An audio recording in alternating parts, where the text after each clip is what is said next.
মা দেখো এই নেকলেসটা অনেক সুন্দর না?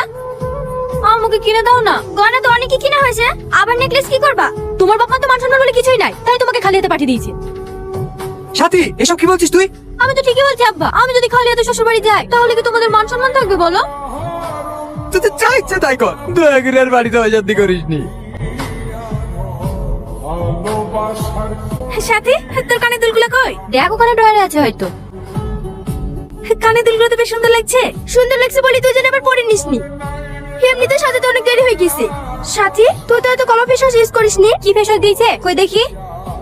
কোথায় আছিস? তাড়াতাড়ি একটু আমার ঘরে আয়। কি হয়েছে? এত ইমার্জেন্সি ডাকলি? তুই জানিস না আমি কি ফেস ওয়াশ ইউজ করি? কেন ওই পেশে এবার সমস্যা কি? আমি ওসব কিছু জানিনি, আমাকে এক্ষুনি ফেস ওয়াশ এনে দে। ঠিক আছে। কি রে তোর আব্বা মুখে ভিজেছে না মিনি? বাপ আমার মেয়েটাকে একটু দেখো। ঘরে একটা এসিও নাই, এত গরমে কি থাকতে পারা যায়? অসহ্য। তুমি বসো, আমি পাশের ঘর থেকে একটা টেবিল ফ্যান নিয়ে আসি। থাক, তোমাকে আর দরদ দেখাতে হবে না, আমি আব্বাকে ফোন করছি। হ্যাঁ মা বল, মন খারাপ করছে নাকি?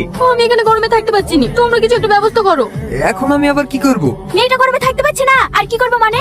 আজকের মতো একটু অ্যাডজাস্ট করে থাক, কালকে দোকানে এসে মনের মতো একটা এসি কিনে নি।